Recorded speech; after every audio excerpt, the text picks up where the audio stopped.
আমি যে খবরে নজর রাখবো, আজ থেকে দেশে চালু হচ্ছে নতুন আইন ব্যবস্থা। চালু ভারতীয় ন্যায় সংহিতা, দণ্ড সংহিতা ও সাক্ষ্য আইন। বিরোধীদের আপত্তি কার্যত অগ্রাহ্য করেই আজ থেকে নতুন বিচার প্রক্রিয়া শুরু হচ্ছে।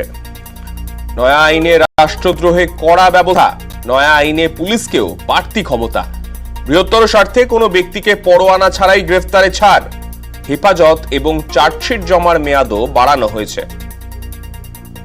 প্রথমত বলি, আইনের যেমন ভালো দিক আছে তেমনি অনেক গ্রে এরিয়াও আছে। যেহেতু সেকশন গুলো পুরোপুরি ভাবে শিফট করে গেল, যা প্রথম একটা অসুবিধা তো ডেফিনেটলি হবে। আর ইনফ্রাস্ট্রাকচার সেভাবে তৈরি না করে এই আইনটা আনার ফলে যে বড় ডার্ক এবং গ্রে এরিয়া যেটা দেখা যাচ্ছে, একটা ইলেকট্রনিক এভিডেন্স, এখন তো সব জায়গায় ইলেকট্রনিক এভিডেন্স, এটাকে আনার জন্য অনেক চেষ্টা হয়েছে এই মামলার মধ্যে, এটা একটা সাধুবাদ জানানো হয়।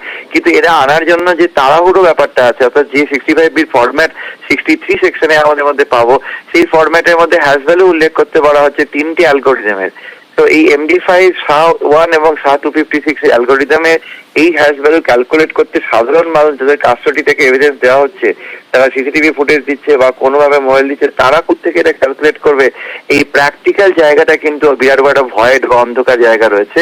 কিছু কিছু ক্ষেত্রে পুলিশকে অনেক পাওয়ার দেওয়া হচ্ছে, কিন্তু একটা জিনিস আমরা সবাই জানি যে uneasy lies on the head of the king, যার যত ক্ষমতা তার তত রেসপন্সিবিলিটি।